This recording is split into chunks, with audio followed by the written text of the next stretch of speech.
बॉलीवुड के जाने माने एक्टर अली खान हमारे साथ हैं। उनसे जानेंगे जिस तरीके से कोरोना आया उसके बाद कई सारे उतार चढ़ाव उन्होंने देखा। हम बॉलीवुड की बात करें तो कहीं ना कहीं जो मुंबई थी या पूरे देश की हम बात करें वो सारा थम गया था। अब धीरे धीरे सारी चीज़ें पटरी पर आई, एक दूसरे से लोग मिलने लगे, कारोबार बढ़ने लगा। अली सर से जानेंगे कि सर किस तरीके का दौर रहा आपके लाइफ में, क्योंकि सबसे बड़ा हादसा आपके घर में हुआ, आपकी वाइफ जो है वो गुजर गई इस कोरोना काल में। उसके बाद किस तरीके से जीवन जो है फिर से एक नॉर्मल ट्रैक पे आया है? देखिए, राज कपूर साहब ने कहा था कि show must go on, show को चलते रहना चाहिए। तो ये फैक्ट है कि कोरोना ने पूरे दुनिया में तबाही मचाई, पूरे हिंदुस्तान में तबाही मचाई। हम एक दूसरे को मिलना तो दूर की बात, पहचानते नहीं थे, कोई किसी को कॉल नहीं करता था कि पता नहीं कब किसकी क्या मदद के लिए आगे बढ़ना पड़ेगा। लेकिन कुछ ऐसे भी जांबाज लोग थे जिन्होंने अपने हाथों में लाशों को उठाया है, हॉस्पिटल से लाया है, और चाहे वो कब्रिस्तान हो या शमशान घाट हो वहाँ तक पहुँचाया। हमारे साथ भी कुछ ऐसा ही हुआ। हम लोग बिहार से, पटना से आए और 3-4 रोज़ के बाद पहले तो मेरे बेटे और बहू को हुआ कोरोना, 15 दिन में वो ठीक हुए। उसके बाद जस्ट 2 दिन के बाद पहले मुझे हुआ, मेरी वाइफ को हुआ। हम लोगों ने सब चीज़ करवाया जो टेस्ट होता है कोरोना का। फिर हमने सीटी स्कैन करवाया, तब पता चला कि हम दोनों बहुत ज़्यादा इफेक्टेड हैं। 26% लंग्स डैमेज उनका हुआ था सीटी स्कैन में और 24% मेरा था। ऑक्सीजन लेवल बिल्कुल डाउन होता जा रहा था। हमने उनको एडमिट किया हॉस्पिटल में, धारावी में, चेंबूर में, साई हॉस्पिटल में। डॉक्टर खालिद और डॉक्टर आबिद की निगरानी में थे। उसके बाद मुझे एडमिट किया हमारे जो फैमिली डॉक्टर हैं, डॉक्टर एमएन फारूकी और एक और डॉक्टर हैं। ये दोनों ने मिल करके मुझे सलाह दी कि एक आदमी को घर में ही रहना चाहिए, है ना। तो हम दोनों हम अकेले घर में थे, वो हॉस्पिटल में थी। दामाद जो है सुफियान मेरी देख रेख में थे, और बहू मेरी और बेटी, और बेटा जो मेरा था वो माँ को देख रेख में था। 15 दिन तक वो लड़ी, बहुत कोशिश की गई, बहुत सारी जो फैसिलिटीज़ चाहिए था वो हमने, लेकिन कहते हैं ना कि मौत का एक वक्त जो है मुकर्रर है, तय है। तो 15 जून को उनकी डेथ हुई। बड़ी ख्वाहिश थी उनकी कि मैं मक्का मदीना चलूं। जब आप मेरे घर पे इंटरव्यू करने आई थी तो 2019 में मैं उनको लेके मक्का मदीना गया, तो उम्रा करवाया था। 2022 का मैंने वादा किया था कि हज कराऊंगा, लेकिन वो वादा पूरा नहीं हो सका। लेकिन बहुत सारी यादें जुड़ी हैं, और बस यही है कि उनके लिए दुआ करते हैं कि मालिक उनको जन्नत में आला से आला मुकाम दे, और हम सबको सब्र दे, क्योंकि 35 साल का साथ था, कोई आसान काम नहीं है। कहना बड़ा आसान है, लेकिन जिस पे गुजरती है उसको मालूम है। तो लेकिन हमारे बच्चे इतने समझदार हैं, इतने मोहब्बती हैं, चाहे वो मेरा बेटा फैयाद अली ख़ान हो, या मेरी बेटी आशना अली ख़ान हो, या मेरा दामाद सुफियान हो, या मेरी बहू हो। ये सब लोगों ने मुझे ऐसा इतना प्यार दिया कि ये 1-1.25 साल कैसे निकला पता ही नहीं चला। उसके बाद फिर गाड़ी जो है पटरी पे आई, काम शुरू हुआ, शो शुरू हुए। तो बहुत ज़्यादा तक मैं अब तो ज़्यादा से ज़्यादा इंडिया के तमाम घूमता रहता हूँ, शोज़ में जाता हूँ। अभी एक फ़िल्म कर रहा हूँ गदर 2, उसकी शूटिंग चल रही है। एक शेड्यूल लखनऊ में हुआ, अभी नासिक के पास अहमदनगर में हो रहा है। फिल्म बहुत अच्छी बन रही है, और अनिल शर्मा जी को मैं ऑल द बेस्ट कहूँगा, क्योंकि ये फिल्म जो है मेरे ख्याल से सुपर डुपर हिट फिल्म होगी 2023 की। सनी देओल जी, अमीषा पटेल जी, और ये अपने अनिल शर्मा जी के जो बेटे हैं वो इसमें लीड रोल में। तो बहुत खूबसूरत फिल्म बन रही है, बहुत से जुड़ा हुआ। सर किस तरीके का अब आपको लग रहा है, जो दौर आपने भी कई सारी चीज़ें देखी, अब चीज़ें पटरी पर आ गई हैं, या मूवीज़ की हम बात करें वो रिलीज़ होना बंद हो गया था, ओटीटी प्लेटफॉर्म आ गया, लोग बड़े पर्दे को छोड़कर छोटे जो मोबाइल की दुनिया में लोग आ गए हैं। अब इन सारी चीज़ों को कैसे देखते हैं कि जो दौर है वो बहुत जल्द बढ़ गया है आगे, और कई सारे लोग हैं आज भी बेरोज़गार हो चुके हैं क्योंकि बहुत से काम आज भी छूट चुके हैं। तो हम बॉलीवुड की बात करें या हम आसपास की दुनिया की बात करें, कैसे देखते हैं इन सारी चीज़ों को आप? देखिए, बहुत बड़ी तबाही हुई है, इसको भरपाई करने में बहुत वक्त लगेगा। बहुत से लोग जो हैं, चाहे वो कलाकार हों, बहुत कलाकारों की मौत हुई, बहुत सारे टेक्नीशियंस की मौत हुई।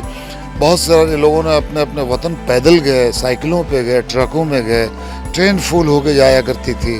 वो दौर याद करते हैं, वो जो भयानक दौर था।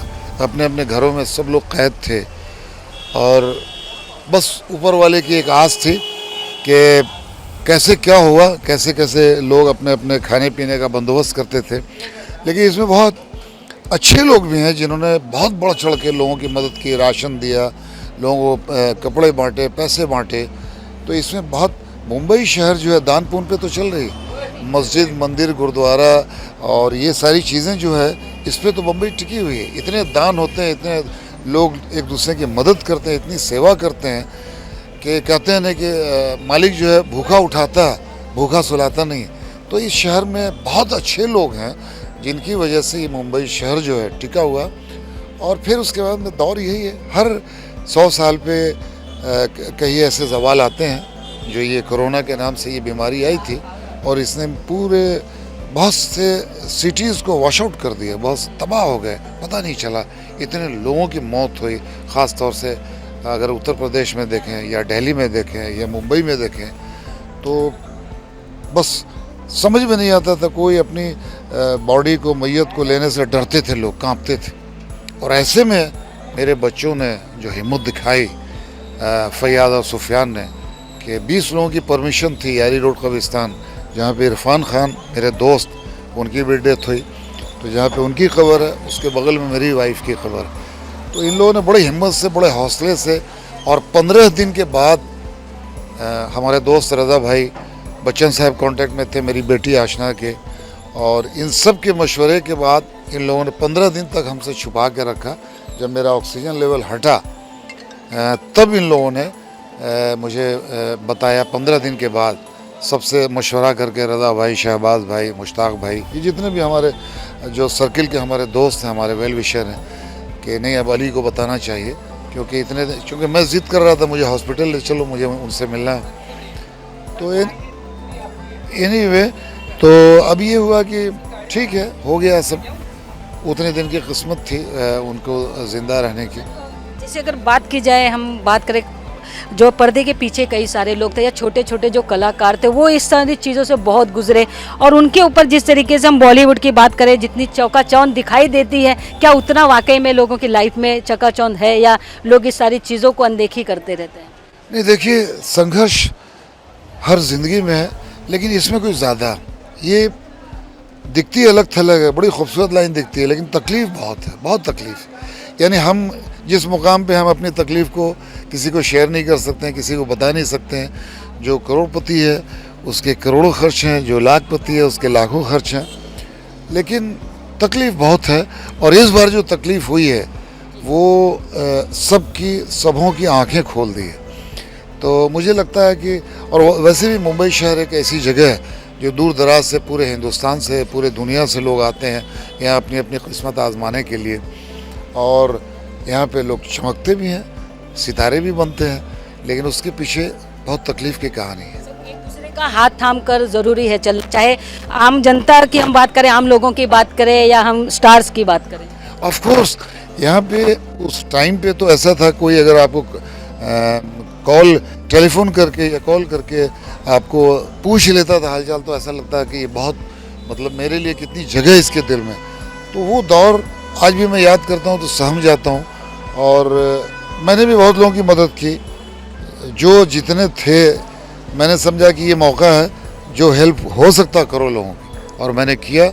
मेरी भी मदद हुई, मेरे भी लोगों ने बहुत कोऑपरेट किया, बहुत सारे लोग, हमारे इंडस्ट्री के बच्चन साहब की बहुत बड़ी मदद, रज़ा भाई की, और बहुत ऐसे लोग हैं जिनका मैं नाम नहीं बताऊंगा, क्योंकि वहाँ पे ऐसा था कि आपके रोज़ के जो खर्चे थे 25-50 हज़ार रुपये पर डे, और लाखों में जमा किया जाता था पैसा हॉस्पिटल में।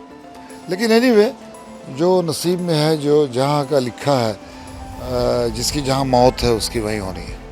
सर, अपने लोगों के लिए क्या कहना चाहेंगे, आपके चाहने वालों को क्या कहेंगे? मैं बहुत शुक्रिया अदा करना चाहूँगा कि जब लोगों को ये पता चला मेरे बारे में सोशल मीडिया के ज़रिए, चूँकि उस टाइम तो घर से निकलना मुश्किल था, लेकिन सोशल मीडिया के ज़रिए जब पता चला कि मैं बहुत बैड कंडीशन से गुज़र रहा हूँ, तो जो प्यार मैंने देखा और जो लोगों में जो मायूसी थी, जब मेरी वाइफ का पता चला, तो लोगों ने बड़ी दुआएं की, बहुत प्रे किया। हॉस्पिटल से लेकर के तमाम लोग वहाँ जाते थे, और मेरे लिए जो लोगों को दिल में जो मैंने देखा, तो फिर मैंने एक सोशल मीडिया पे जब मैं ठीक हुआ, जब सब मेरे बाल वाल सब झड़ गए थे और बहुत बैड कंडीशन थी, मैं ऐसी हालत में हो गया, फिर मैंने सबका शुक्रिया अदा किया, मैंने अपने सारे चाहने वालों का, जिन जिन लोगों ने मेरी मदद की। तो देखिए, दुआओं में बड़ी ताकत है। वो शायर कहता है ना कि मेरी खामोशी को इतना कमज़ोर मत समझो, मैं सारे फैसले ऊपर वाले पे छोड़ देता हूँ। तो वही मैंने भी किया था और ऊपर वाले का शुक्र है कि आज अली खान आपके सामने है। बिल्कुल, जिस तरीके से आपने देखा, कई उतार चढ़ाव देखने के बाद आज अली खान जी हमारे साथ में हैं और काफ़ी अच्छे लग रहे हैं। जिस तरीके से उन्होंने बताया कि जो उनका शरीर था वो बहुत दुबला पतला सा हो गया था, लेकिन आज भी वो उसी तरीके से उतने ही चकाचौंध और उतने ही ईमानदारी के साथ अपने काम को कर रहे हैं और लोगों के बीच पहुंच रहे हैं।